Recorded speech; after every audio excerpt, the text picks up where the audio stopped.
Lecture 25 notes. So talking about exponential functions. So the standard form is f of x equals to a number, and this number can be any number but not zero. So a cannot be zero. Multiplied by b, we call base, raised by x. So this is called an exponential function.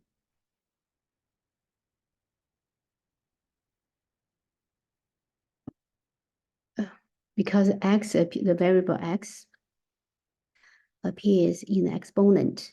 So that's how it gets its name, exponential function. Let's see this one. So compare this one with the standard form. So a, in this case, equals to 1.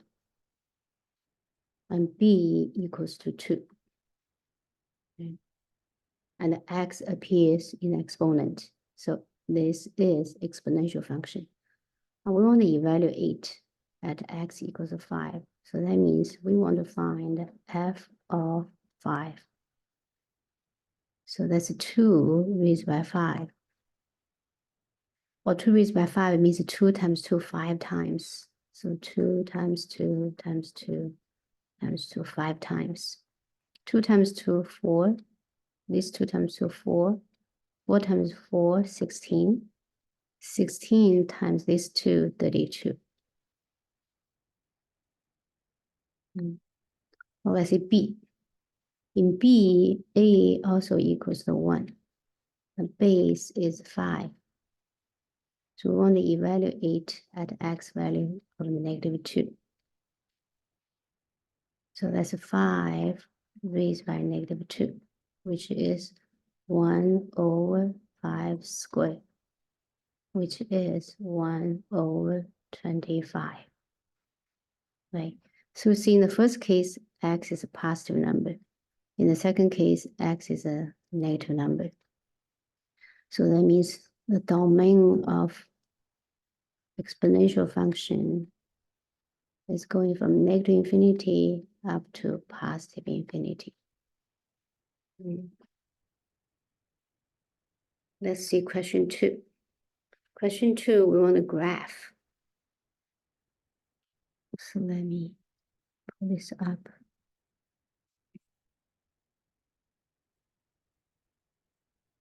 So we want to graph those two exponential functions. The first one is 2 raised by x. The second one is 2 raised by -x. Well, remember 2 raised by -1 is a half. So that means g can be written as half raised by x. So the base, in this case, base equals to half. And the first one, base equals to 2. So usually we call this a doubling model.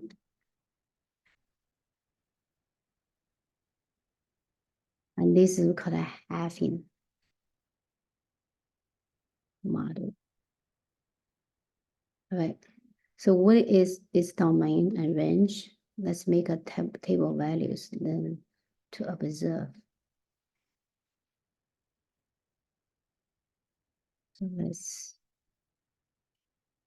let's give x some values, then to calculate a 2 raised by x, and also to calculate a 2 raised by -x. Let's choose -2, -1, 0, 1, and 2. Let's make this 5 points. So 2 raised by -2. So let's calculate on the side. 2 raised by -2.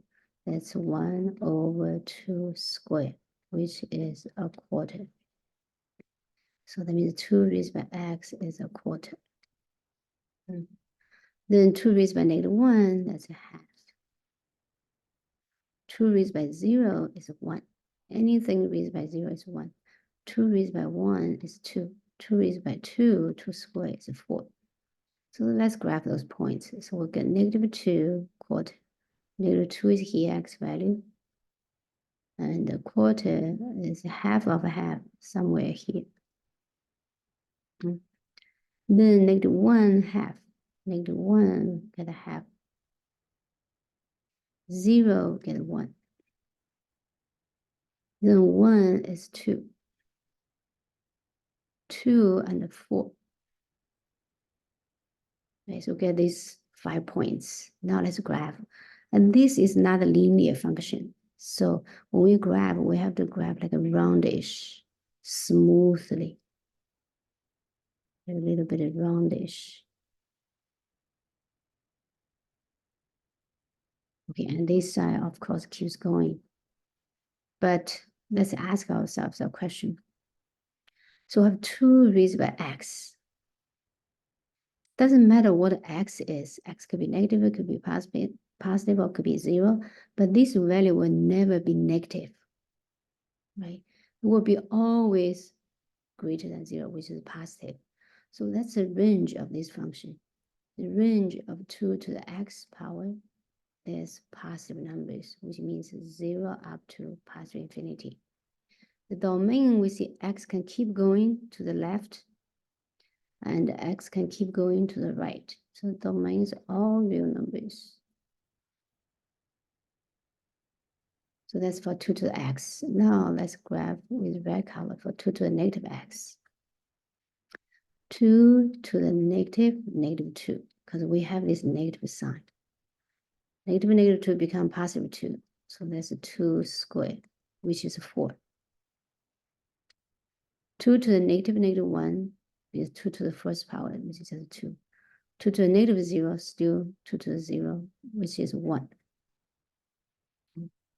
2 to the negative 1, which is a half. 2 to the negative 2, which is a quarter. So let's graph those points. Negative 2, comma 4. Negative 2, comma 4. We have this point. Negative 1, comma 2.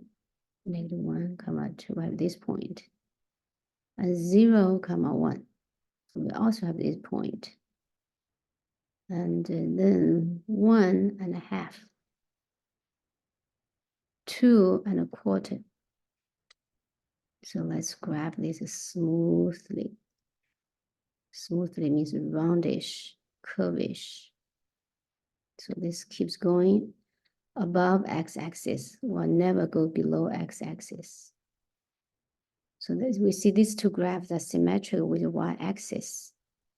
So this red color is the graph of 2 raised by negative 1. Its domain is also all real numbers, range also positive numbers. Right.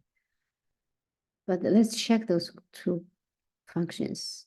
Let's compare those two functions. The blue color called the increasing function.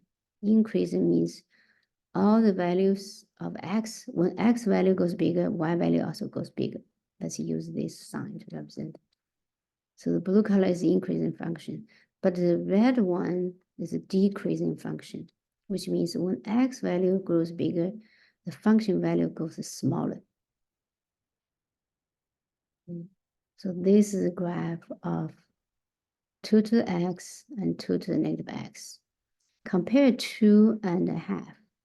So 2 is greater than 1. And a half is less than 1. So remember, we in the standard form, we have f of x equals to a times b raised by x. Right, so when b is greater than 1, we have this called exponential growth. This increasing function called exponential growth. If when b less than 1, but being positive, we only want to deal with b to be positive. That's a red color graph. That's called exponential decay.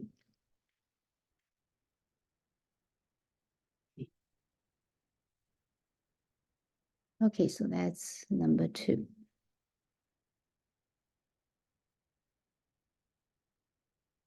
Let's see 3. Let's see 3 and 4. So 3, we use exponential functions in life applications. So this one is talking about investment. For investments in financial institute, we have two formulas. So amount of money after T years equals to the principal invested multiplied by 1 plus the annual interest rate R divided by how many times being compounded, then raised by n times t. So here we see compounded annually, monthly, compounded continuously. Compounded annually means n equals to 1. So this n here, n and n. Compounded monthly means n equals to 12. What does compounded mean? So when we invest money, we have principal. So let's say compounded annually. Compounded annually means that interest being calculated once per year. So after a year, we have a principal plus interest in the account. But then for the second year, this becomes principal, becomes a new principal. So the next year would be this one, so P, so principal P plus I becomes principal. Then plus I keeps going like this. So which means compounded means the interest part becomes part of your investment also. So that's why it's compounded. So keeps, so we have this. When compounded monthly, that means every month the interest being calculated and being added to your principal. So monthly means per year we have 12 times. So this n equals to 12. This n equals to 12. And sometimes we have a compounded weekly. So we have 52 weeks in a year. Compounded quarterly, we have 4 quarters in a year. Or compounded daily, we assume we have 365 days in a year. Compounded continuously, we use a new formula. So A of t equals the principal multiplied by Euler number E. E raised by the interest rate multiplied by t. So no more n. No more n. So here n is a finite number, but here no more n. So n is part of this Euler number E. So E is defined as, so you will get to know this in calculus class. N goes to infinity of 1 plus 1 over n raised by n. All right, so the n is hidden inside the E Euler number. But for us, just remember, when it's compounded continuously, we just use this formula. Okay, let's apply these two formulas to 3. Compounded annually, so we have A under 5 years, the amount of money in the account after 5 years, the principal is $7,000 multiplied by 1 plus interest rate is 4%, which is 0.04. Compounded annually means n equals to 1. So 1 times raised by 1 times 5. So we just evaluate 7,000. Then the inside will get 1.04 raised by 5. Then the rest we use the calculators. Okay, we press into calculator 1.04 raised by 5 times 7,000. Or we can press 7,000 parentheses 1.04 raised by 5. Okay, I think this is about 8,000. Yeah, I don't have a calculator in my hand nearby me now. So it's 8,000 something, all right? Now let's calculate compounded monthly. So amount of money after 5 years with a principal of $7,000. 1 plus the interest rate is 0.04. Now it's being compounded monthly, so 12 months in a year, n equals to 12. Then raised by 12 times 5. Simplify a little bit, it's okay, 7,000. You can press into calculator as this. 1 plus 0.04 divided by 12, then raised by 60. All right, you also get 8,000 something. But this number will be a little bit bigger than that number because it compounds more times. The more it compounds, the more money in the account. Lastly, compounded continuously, we apply the second equation. Amount of money after 5 years with principal $7,000 multiplied by E, Euler number. Euler number is approximate as pi. Euler number is just like a pi, it's 2.71. It's an irrational number.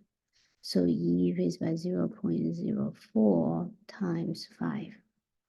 Also, we can press into calculator, we get 8,000 something, but it's a little bit bigger than this because this means compound continuously. Every second you think of it, it's already being calculated, the interest is being calculated and added to a principal. All right, the idea comes from, so later on when you get into calculus class, you'll understand more of this. Now, let's see 4. So 4, we're talking about composite functions. What is composite function? So we know function is between two sets, right? It's f. F takes x into f of x. And we call the first one domain, the second one range. And then we may take this one into another set. Let's call this G, right? It takes, so this is G, the result is G of x, because G takes f of x as input. So the compound, just this, just G of f. If we switch f and g, position f and g, we'll get f compound with g. So the composition of functions. So let's see, we're given f equals x minus 1, g equals x squared minus 1, 2. So f, little circle means compound. F compose with g means f takes g as input. Okay, takes g as input. How is g defined?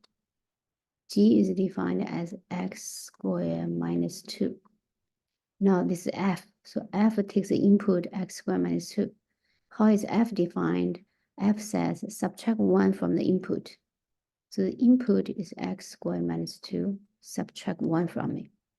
Simplify, so we got x squared minus 3. Okay, let's see B. B, well, G composed with F. That means G takes F as input. So that's a picture. It's a picture of that. And how is F defined? F is defined as x minus 1. How is G defined? G says square the input, subtract 2. Square the input is x minus 1, subtract 2. When we leave like this, all right, x minus 1 square minus 2. So this is called composite functions, or compose two functions, composition of two functions. Right. Next one, talk about inverse functions. So if a function is 1-to-1, so it has an inverse.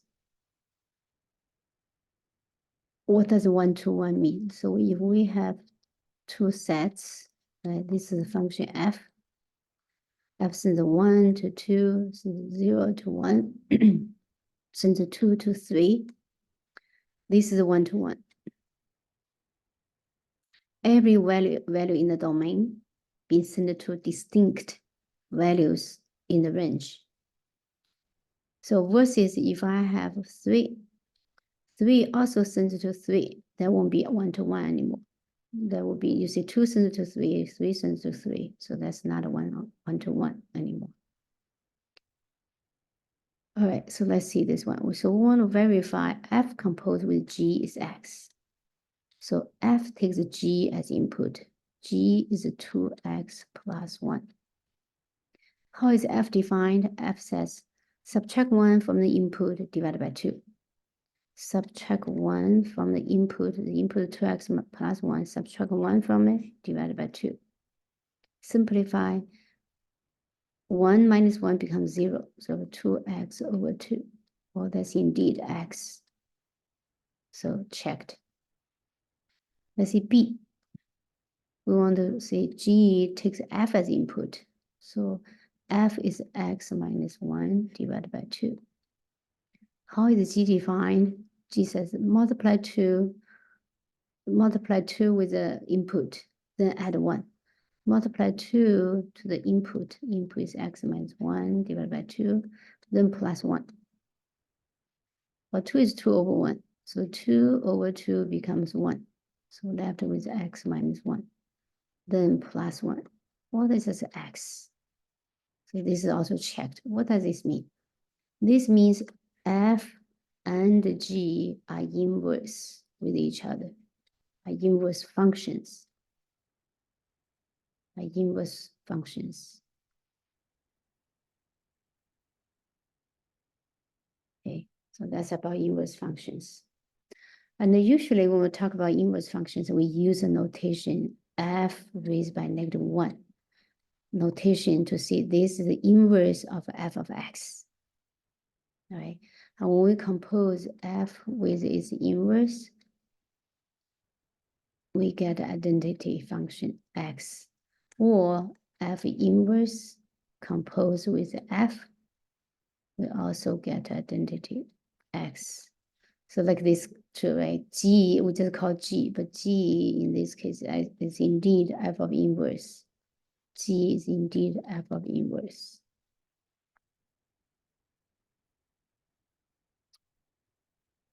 Let's see 6. 6 is about the log functions, about logs. So in class, we didn't finish this, but we will finish this on Thursday. Or maybe I saved this. Okay, I'll save this for Thursday.